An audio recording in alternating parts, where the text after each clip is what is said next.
नमस्कार दोस्तों। तो स्वागत है। आज फिर से हम आपको लेकर आए हैं आयुर्वेद जड़ी बूटी चर्चा में। आज हम आपका परिचय एक ऐसी महौषध से करवाने जा रहे हैं। ये एक बहुत ही महान औषधि है और आयुर्वेद में इसका एक अपने आप में महत्वपूर्ण स्थान है। हमारे जो प्राचीन ऋषि मुनि जो हुए हैं उन्होंने इसकी बहुत ही महिमा गाई है इस औषधि की। ये औषधि शीतवीर्य प्रधान औषधि है और कफ पित्त वात शामक औषधि है।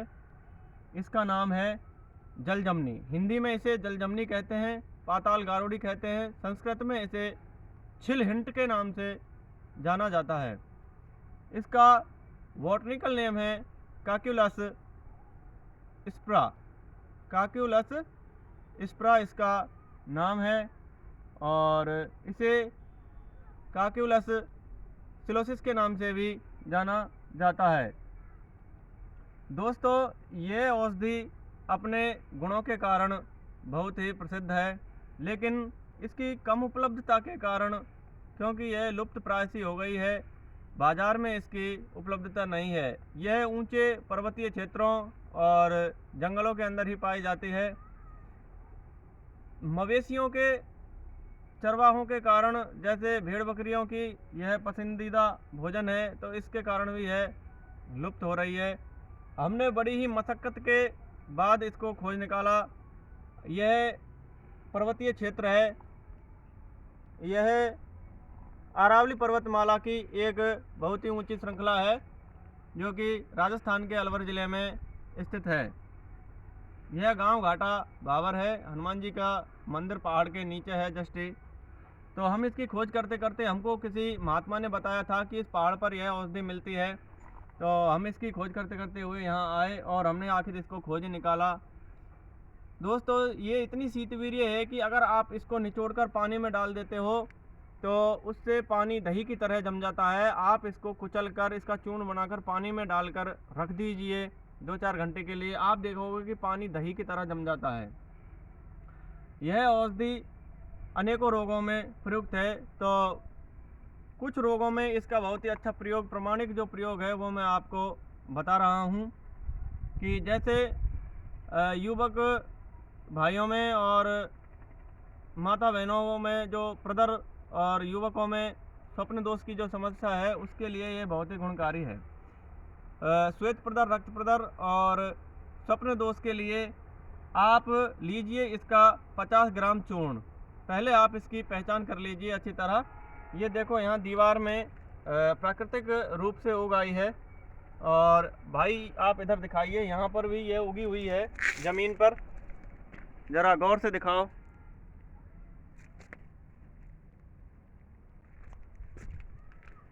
इसके पत्ते हिरणपदी की तरह होते हैं, हिरणखुरी की तरह। इसका इस तरह का पत्र होता है। ये पत्ते बड़े भी हो जाते हैं, जैसे इस तरह के इसके पत्र होते हैं।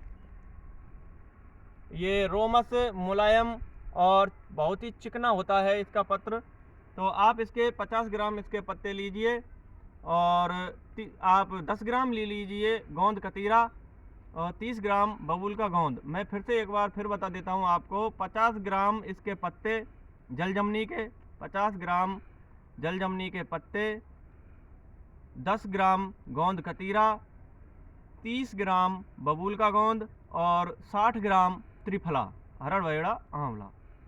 तो उससे बनता है त्रिफला। तो 60 ग्राम ले लीजिए त्रिफला और इसी को निचोड़कर इसका रस निकाल कर, कूट पीट कर इसका रस निकाल लें सिलबट्टे पर और उस रस को उसमें डालकर घुटाई करें और छाया में सुखा दें। सूखने के बाद जल के साथ प्रातः सायं 2 से 3 ग्राम की इसकी मात्रा में आप सेवन करावें। ऐसे श्वेत प्रदर और स्वप्न दोष के जो रोगी हैं प्रदर वगैरह के, उनको आप इसको दीजिए। ये बहुत ही प्रामाणिक और लाभदायक सिद्ध होगा। इसका एक और ये कुछ हल्की मात्रा में कुछ इसमें वैसेला तत्व पाया जाता है, तो उससे जी मितलाना ऐसी समस्या होती है, उल्टी आना, किसी किसी को ऐसा देखा गया है। तो उसमें आप इसकी मात्रा थोड़ी कम कर दीजिए। 1 से 1.5 ग्राम या 2 ग्राम की मात्रा में मिश्री मिलाकर उसके लीजिए आप दीजिएगा। तो उसमें यह बहुत ही लाभदायक रहेगा, उससे चक्कर नहीं आएंगे, उल्टी नहीं आएगी। दोस्तों यह प्रकृति का वरदान है। इसका एक और प्रयोग ये है कि जो अफीम के व्यसनी लोग हैं, जिनको अफीम जैसे मादक पदार्थों के सेवन का नशा का शिकार हो गए हैं, तो उस नशे से बचने के लिए, उस नशे को छुड़ाने के लिए, नशे ने दोस्तों देश और दुनिया तबाह कर रखी है, घर बर्बाद कर दिए हैं और बच्चों की शिक्षा उजड़ चुकी है इस नशे के कारण। तो 10 ग्राम अफीम के व्यसनी को 10 ग्राम इसका मूल सेवन करवावें। 10 ग्राम 2 से 3 माह 10 ग्राम इसकी जड़ का मूल, इसकी जड़ को खोद कर निकाल लें, जल जमनी की जड़ को, और 10 ग्राम चूर्ण दें अफीम की जगह। अफीम नहीं देकर 10 ग्राम इसका चूर्ण दें, तो उससे क्या होगा, अफीम का मरीज है उसको चक्कर आएंगे, उल्टी होगी। तो उस चक्कर और उल्टी को रोकने के लिए आप दूध में जायफल 100 से 200 मिलीग्राम, 100 से 200 mg की मात्रा में 100 से 200 मिलीग्राम जायफल और उसमें मिश्री मिलाकर दूध में आप पिला दीजिएगा, जिससे चक्कर और उल्टी नहीं आएंगी। और इसी तरह इसको धीरे धीरे इसकी मात्रा आपको कम कर देनी है, 10 से 5 ग्राम, 2 ग्राम, 1 ग्राम, ऐसे 1 से 2 महीने आप सेवन कराएंगे तो आप देखेंगे पुराने से पुराना अफीम खाना छोड़ देता है और नशे का शिकार नहीं होता है। इसी तरह दोस्तों इसका तीसरा प्रयोग जो मैं बताने जा रहा हूँ वो भी बहुत सुंदर है। 50 ग्राम इसका पंचांग, इसके पत्ते, तना, अगर तना और जड़ नहीं मिल पाए इसके, तो इसके ये जो पत्ते हैं कोमल कोमल, पुष्पेंद्र जी एक बार आप इसको गौर से दिखा दीजिए भाई साहब, इसके इस तरह के जो पत्ते होते हैं ये, इनके पत्तों को आप लीजिएगा 50 ग्राम, और उसमें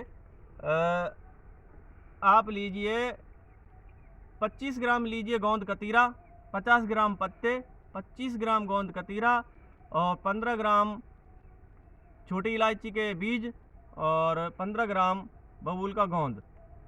उन्हें आप चूर्ण बनाकर 25 ग्राम में और 25 ग्राम गोंद कतीरा और 25 ग्राम दूब घास, जो हमारी दूब घास होती है, हरी दूब उगी हुई होती है, उसका चूर्ण लीजिए सुखाकर, और 15 ग्राम बबूल का गोंद, 15 ग्राम इलायची के दाने, छोटी इलायची के दाने ले लीजिएगा। उनका चूर्ण बनाकर आप अगर इसे देते हैं तो इसे जो रक्त की गर्मी है, रक्त दोष शुद्ध होंगे और स्वप्न दोष में बहुत ही लाभदायक होगा, रक्त विकारों में लाभदायक होगा। इससे जो हाई बीपी है, ब्लड प्रेशर, वह भी लो आता है। अगर आप बीपी वाले मरीज को इसके पत्तों का रस निकाल कर 2 चम्मच की मात्रा में मिश्री मिलाकर अगर सेवन करवाते हैं, उसमें 2 से 4 मिला लीजिए काली मिर्च और उस रस का सेवन करवाइए आप, तो उससे रक्त दोषों में भी बहुत लाभदायक होगा।